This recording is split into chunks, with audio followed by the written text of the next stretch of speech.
Coogs house. Sometimes when something's as great as Houston Cougar basketball, you don't want it to end. And now with the Forever Coogs this weekend, it doesn't have to.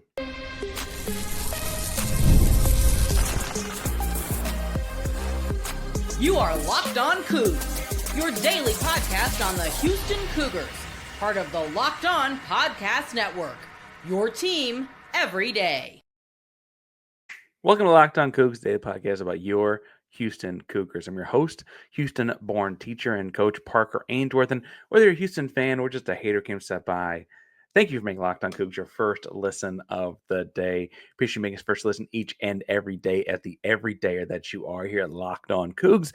But if you want to join the conversation and you don't know what to say, tell us in the comments down below if you've ever followed the Houston Cougars to Wichita, Kansas, go play Wichita State, and I want to know when you went to Wichita, what you had to eat, because I'm not sure what there is. Like, I think of Kansas and Kansas City as a barbecue spot, but admittedly, I don't know what to think of Wichita as.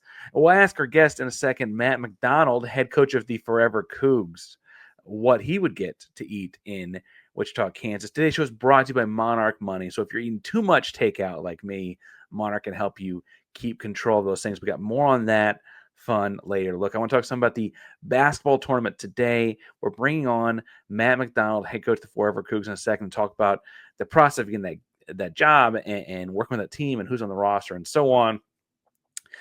But the basketball tournament, if you do not know what it is, it's a I guess it's been over a decade at this point, summertime basketball tournament, and it's predominantly alumni teams. There are a lot of different organizations and programs, many of whom are alumni groups. They get together and play in a bracket-style tournament. This year's bracket is 61 teams. Last few years have been 64 teams, and the winner of the bracket, the winning team, gets $1 million to divide up amongst the team, staff, etc. It's a fun time. Admittedly, though, when last year's Forever Coogs entered, it was the first year Houston had a team in, and the Forever Coogs made it to the championship game of the bracket play. And it was really, really interesting to see how it unfolded, to see old Cougs you hadn't thought of in a long time out there playing, to see more recent alumni out there hooping. It was a lot of fun from all the nostalgic in. It was interesting basketball. The biggest shifts, I'm talking about this some with Matt as well, but it is 9-minute quarters. So it's 9-minute quarters, not quite the 20-minute half. And then after the sixth foul, you foul out. It's not 5 like college. FIBA rules on free throws as far as like, hitting the bonus and stuff like that. The big difference is the Elam Ending.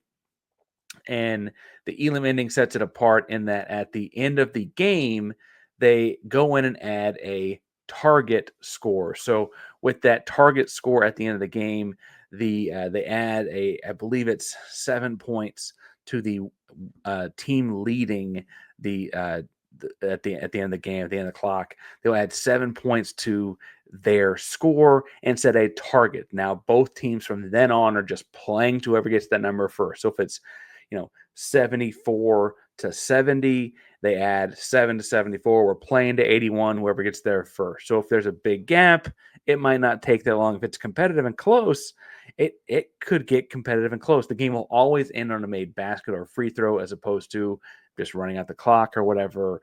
It is a really, really fun and unique difference in this style of basketball.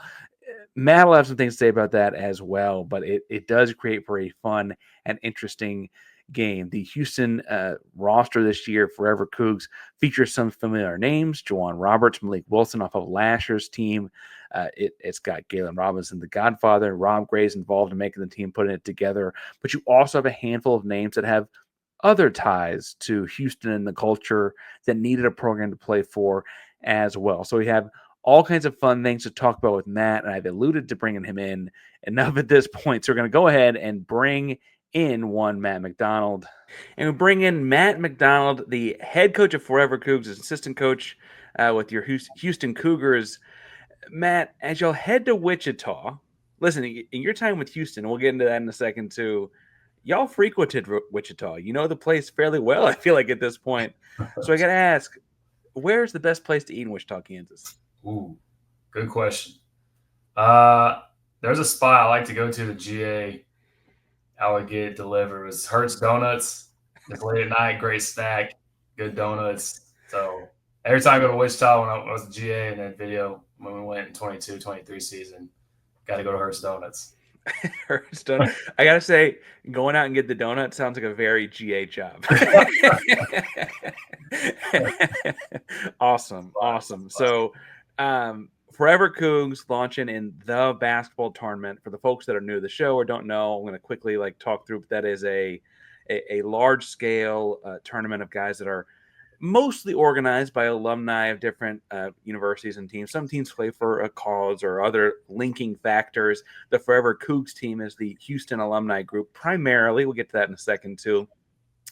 It's a bracket play. Houston Forever Coogs earned a bye based on last year's performance, but bracket play, the winning team gets $1 million. There's mostly rules. The fun part is the Elam Ending, where they set a target score at the end and you play to a score to kind of discourage fouling in the free throw game and all that. Matt, I got to ask though, with those couple of different tweaks, this being the second year there's been a Houston team in it, not to sit on last year a whole lot, where Houston did get to the championship game and come up a couple points short here. That cylinder guy's pretty big. What did you learn about this different? It's like a little bit different style of basketball. What'd you learn about it last year? And I think the biggest thing is that Elam Ending, like you just mentioned. It's just it's hard to explain. It's just a different feeling when you get to it. It's if you have the lead, it's almost some pressure, because if you don't score those first possessions, I remember our first game last year versus Austin's own, we had a big lead and they started making a run. You start feeling that pressure. And so I think it's important in Elam Ending to not try to go for a big play and hit a three to start. I think you got to try to attack the paint, make the right play as you've played the whole game, and get an easy basket to start, and just not try to hit a home run. It's kind of the biggest thing I thought we learned last year with that Elam Ending. What were your first thoughts on the basketball tournament a year ago? It's a fun thing for a viewer, and I talked last year as it was going on Locked on Coogs, like the nostalgia strings are getting plucked all over the place because guys you grew up watching in a lot of ways, right? You're on the inside of it. You were an assistant coach on last year's group and heading up this year's team. What did you think about it as an experience last year as a basketball coach? I thought it was great. Allowed me to put into practice, if you will, kind of all the things I've been learning these past few years under Coach Sampson, and everything that he teaches, us as coaches every day. There's something I use all the time in practices from him and everything that we do. And so I thought it was a great experience for myself. Coach LaRon, who played here, Coach Lawrence, who played here as well. It's good for us to get out and experience the game, but also you're getting new experience. And like we just mentioned with Elam Ending, it's kind of a different style, if you will, with coaching and how you have to adjust going down the stretch in these games. But overall, it's fun. I grew up watching this tournament back in high school, and I said grow up, but while I was in high school and in college, I remember watching, and you get to see players that you love watching that are having great careers overseas. And so it's fun to compete against those guys. Well, and you mentioned that you grew up watching, talk about in high school. I'm not going to put it out there in the audience. You're not very old. For the audio audience, I would bet you don't shave a whole lot. And I mean that as a compliment, because most of these teams have a fairly veteran person, someone like you mentioned Lawrence Pay a year ago, or someone like LaRon Barnes, like guys that were playing well before you were in high school, right? And I guess my question is, outside of the fact that like you've earned this with your stripes on the Houston side of things, how does a guy like you at your age get to this spot? That's a pretty fast track. Before we get too far, I do want to ask if you've ever wished that managing your money felt easier, because Monarch money, it can. And whether you're growing your savings, planning on a big purchase, Monarch puts you in the driver's seat. It's like having your own personal CFO, giving you full visibility and control over your finances. Monarch money is more than just a budgeting app. It's complete financial command center. You can track all your accounts, investments, spending, all in one place. You can, in addition to just managing money, you get to also build up some wealth. Now, I have to be honest, when I first got this, I talk about all the jobs I've got. I teach, I coach, I do this. I had never really thought about how much money we're spending on takeout. Frankly, when I don't have like the time to cook because I'm doing too many things, I grab takeout. It's expensive, need a meal prep, those kind of things. Those kinds of things become ever so obvious when you have an app like Monarch Money to sit there and help you get things in line. Take control of your finances with Monarch Money. Use code LOCKEDONCollege at monarchmoney.com for 50% off your first year. That's monarchmoney.com, code LOCKEDONCollege for half off your first full year. How does a guy like you at your age get to this spot? That's a pretty fast track. Yeah, great question. I think first and foremost, like God's given me a great opportunity and a great like path, if you will. He's been with me every step of the way, and how I even got into basketball was completely from the Lord. And so I think looking back and my steps and each steps I've taken, God's hand's been evident in it. But I mean, having guys like Casey Beard, who's helped mentor me, Mikhail McLean, Coach Brooks, obviously Coach Sampson's been awesome to me these last 7 years I've been here, and Coach Quanis, Coach Count, all these coaches I've been around, Coach Hollis, they've always been for me. I think that's a great thing about the U of H program is the family is genuine, and we really do try to help each other. And so, those coaches and mentoring me throughout these past 7 years has been huge for me and helped me develop into this young coach that I am, and a lot more to go and grow. But grateful for the coaching staff that I'm on here at U of H that's helped me get to this point. Well, and it's so cool because Sampson says all the time that he is about hiring his guys because he says it very bluntly. He's like, if I don't hire my guys, why would anybody else hire them? Right? You got to kind of be his guy early on. And I don't know that you've put this together and two and two together, but you were a student manager early in the Sampson era. And this decade plus of growth of the program, you've been in the front row for a lot of it. So I guess it leads me to my next question. What's your favorite Calvinism? Do you use them? Calvinism.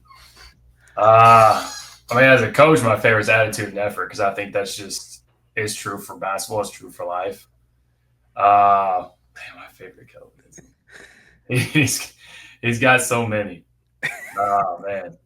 I'm trying to think. Attitude and effort is my favorite one because I just use it all the time. That's an actually useful one. I was thinking like on foot or horseback.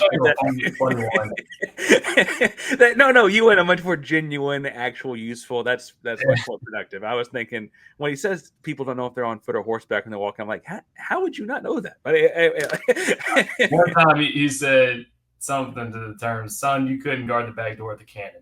I think that one always gets me. That one makes me laugh for sure. So the basketball tournament again starts this weekend, and Houston's got the Forever Coogs have a bye. The roster this year compared to last year is a little bit different. I think Houston Cougar fans will be excited to see some familiar faces from this past season. Jawan Roberts and Malik Wilson are heading over when they're done in Las Vegas Summer League, and I want to ask about them later. But it sounds like you as a head coach and knowing with what you wanted to implement rightfully had kind of a heavy hand in putting this together. So I want to ask first a broad question that kind of narrowed down in a couple, but who was the person you most excited about, like quote unquote signing that like, oh, we got one there. Like, is there anybody that stuck out to you? Like that was a big deal for that?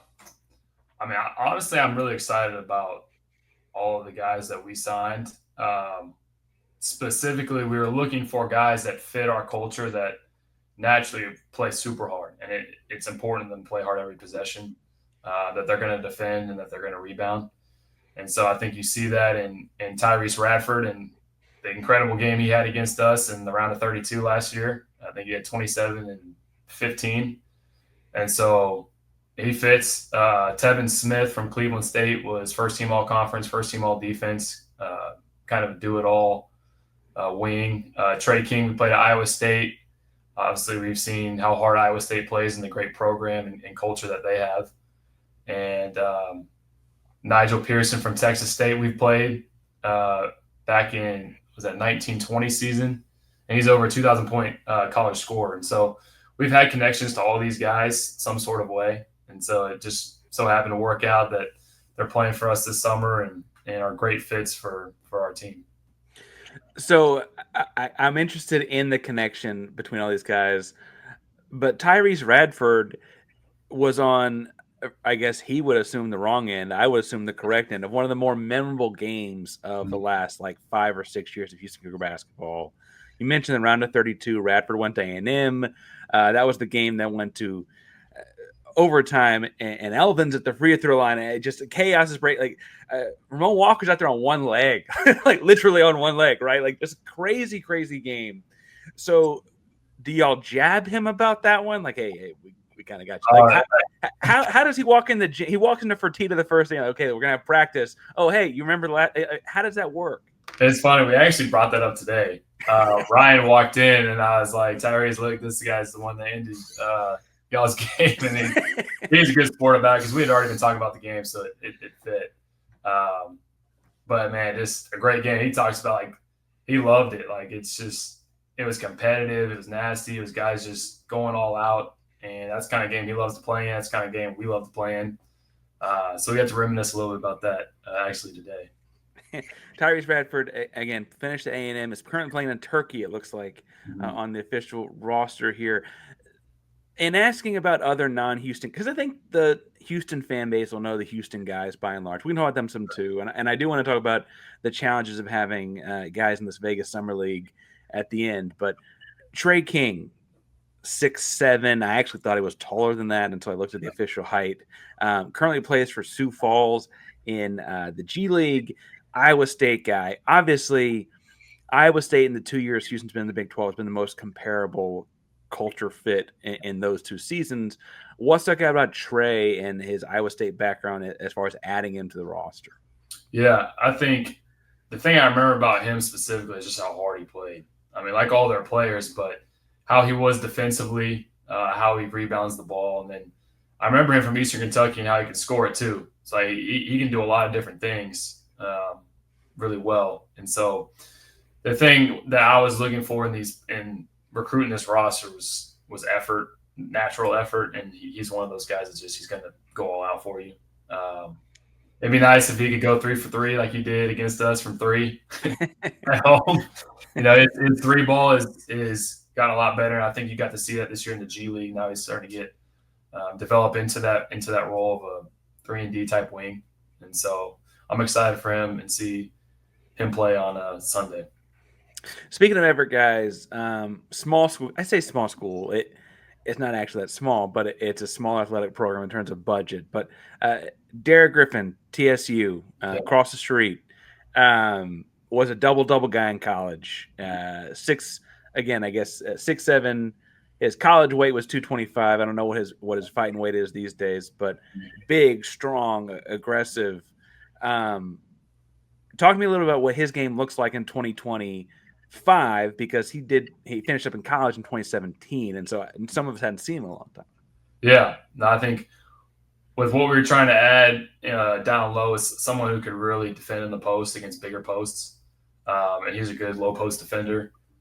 Really, really good rebounder. And so for him, biggest thing I've been talking to him about is just offensive rebounding, coming in and giving us energy on the glass, and being that force down low, kind of like an enforcer that can really defend down low. And so, I think those 2 things stick out when talking about Derrick. Enforcer down low is exactly that means some things, I guess, don't change. Older Houston guys, Brandon Morris, Eric Weary, what do their games look like? It's been a minute, right? They've been playing overseas. They've got experience. They may have added things. Did anything stand out to you as far as watching him? Like, oh, I didn't know he could do that, or I'm glad we brought him in to do this. Anything stick out to you?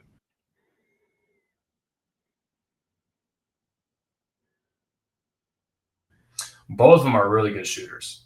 They both can really, really shoot, and I think that's what stood out. Eric's got his athleticism still and can rebound it, but I think the thing with those two is that they're really good shooters. Yeah, that always helps, especially in this game where like you set that target score, you want to have guys on the floor that can put in the basket. All right, last roster question. Fan favorites in this, I guess Galen and Rob will be fan favorites. People like them, but like Juwan and Malik just finished on the team that was arguably the most successful team in program history, right? And you were a part of that coaching staff too. I think you should pat yourself on the back for that. In a program that's got a long, great basketball history, it certainly is one of the ones in the running, right? Juwan and Malik are also, because of that success, currently playing in Las Vegas Summer League with the Jazz and Rockets, respectively. And frankly, like we were talking about before he came on here, like Malik's kind of playing, he's actually getting after it a little bit. Juwan, the front court's a little crowded up there in Utah. It might not be, but like I think they'll weed some guys out and let them play some more later. But Malik's really playing. Like the Rockets probably can't afford for him just to dip out. What's it like when you kind of do this? You're in a bracket play. You know they're coming eventually. Last year, the team, for the folks that weren't watching, did this with Fabian White, where they were playing along, and then Fabian showed up late. And there was some talk about Ladiki Giroux doing that as well. Yeah. And I guess my question is, like, are you just rooting against the Jazz and Rockets in Vegas? Like, what are you doing? Nah, definitely not. Definitely root for Juwan and Malik's success. But a lot of things that we're doing, they'll be familiar with, and so when they're coming in, it'll be a seamless fit. We're excited for them to join us. We've had a great week of practice. And then I've been talking back and forth with them every day, checking in on them, seeing how Vegas is going and their preparation for games, and then keeping them updated with us. But our guys here are excited for them to join us on Sunday. I want to ask about Galen, too. Galen is a guy that's a face of the program for a lot of people. I think he accurately gets called the Godfather because of the way he decided to stay home and all that. And I frankly think, as confident as he can be sometimes, there are people it would go to their head a lot more than it does for him too, right? Like there's certainly people that would not handle that as well as he has. He didn't get to do this last year. He had an obligation playing ball in China and couldn't get back to the States for it. Is it significant to you as a guy putting the roster together to have someone that has that kind of a legacy? He can play too, which certainly helps, right? But was it important to you to bring that in, or was it more about the fact no, Galen can really still play? Yeah, no, Galen can really play still, and great player. Had a good year at the Birmingham Squadron, and Coach TJ over there loves him. But it was important to have Galen for sure. I mean, he's the leader of our team, brings the culture, brings the energy, brings the effort. And I think fans can be excited to see his game has improved, like all these guys. But Galen is a really good player, and his speed's a problem. And I'm excited to see him play on Sunday for sure. When you say his speed's a problem, can you tell in your spot guys that are currently playing stateside versus guys that maybe have spent 5, 6, 7? Is there a difference between a G League guy and a national guy? And this is more me, but also like just to shed light on what we're talking about as far as who's in this tournament. Mm-hmm. Can you tell the difference between like a guy like he or earlier we're talking about Trey King plays in Sioux Falls, like the guys that are playing stateside in the G League versus guys that have been bouncing around Europe for a decade or whatever? Is there some difference there? I wouldn't say a whole lot. I think all these guys are really, really good players, and the leagues that they play in are really good, whether it's the G League or they're the TPL. A lot of our guys this year in Italy's top league. So they're all really good players. I think their experiences are maybe different. The coaches they play for, and that may change some things with their game here and there. But overall, I think all these guys are really good players. And, but for teams that we're going to play, I think it's the same thing. And that's what I'm excited about is how these guys are going to fit and how they play on Sunday. Here in the third bit here, and this is kind of the final bit, but I want to ask kind of about transitioning to like this plus this job you're currently doing at the University of Houston and all that as well. Like this summer and putting this roster together and working these guys out and getting practices together. How has that balance? I mean, just not sleeping much. How's that balanced with all the work? I mean, as the video coordinator and assistant coach in the basketball program, like they've been going since the start of June, dude. Like, how does that all fit together for you? It's been busy. Been busy few months. I think, obviously got my job with U of H here as video coordinator and doing that throughout the day. And then our guys for TBT come in at night. And so it's kind of more of a day-night job, if you will. But it's been fun. I love it. I love basketball, and it's been great to be with our guys all day, and then have these guys who I've been with in the past, and Galen, obviously Malik and Juan more recently, but having them come up at night and then developing the relationships with our newer players on Forever Coogs. But it's been some long days, but they've been fun days for sure. Well, and obviously we want you to stick around, whatever, with Houston. So I don't mean this in a way that like runs you off. There was a famous video coordinator though by the name of Eric Spoelstra who ended up being a pretty good head coach once it was all said and done. Do you see this as kind of getting to try on a different? So I want to say cab. It's really different seat on the bench. It's the game from a different angle. Is that a first chance for you? Is that I mean, obviously at some point you want that jump, and we'd all love it to be somewhere close by. We want to root for you wherever it is, right? Mm-hmm. But like this is a chance to practice that in a lot of ways, right? Yeah, for sure. And I'm excited about it. I'm really excited to kind of, like you said, it's a different seat.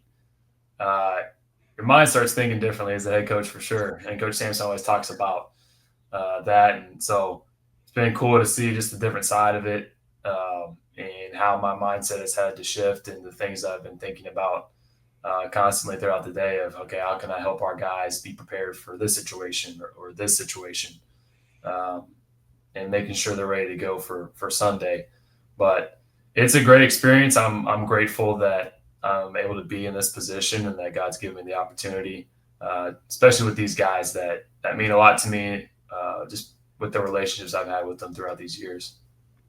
Well, and you mentioned, I think you said earlier as well, but just then, like, God works in these crazy ways where, like, you get this head coaching chance without having to leave, right? Like a lot of people, to get a chance to coach some of this kind of talent as a head coach, would have to go take a different job, and you haven't really, like, you're getting that experience without having to leave in a weird way. Getting that opportunity was really exciting, and got the opportunity. So now it's time to get the work in and see that hopefully in a win Sunday and then Tuesday, and then as we keep going forward throughout this tournament. But it was fun. The process was fun. We've got a great GM and Larry McAfee, and then also Mashu, who was here at U of H as our director of operations for a number of years. So getting to work with them and Rob Gray has been awesome. So obviously, I don't know that any coach, maybe it'll be total coach speak. You don't have to answer this too directly, but you get a bye. One of the two teams you could play is a DFW team, and like content guy over here be like, hey, Houston versus Dallas, that sounds great, let's get that done. Do you have a preference in who you play in the second round? We don't. I think both teams are really good, and the Fire family is a TBL team. They've won the TBL 3 straight years.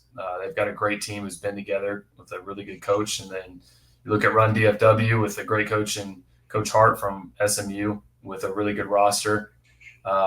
And so I think it's going to be a great game tomorrow. We'll be ready with whoever it is, and we'll have a great game plan and scout, be ready for Sunday. But the Houstonian you kind of want. Yeah.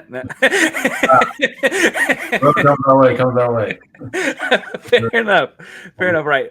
Straight, even you're already a head coach. You got the answers ready. I can't get you off your spot here.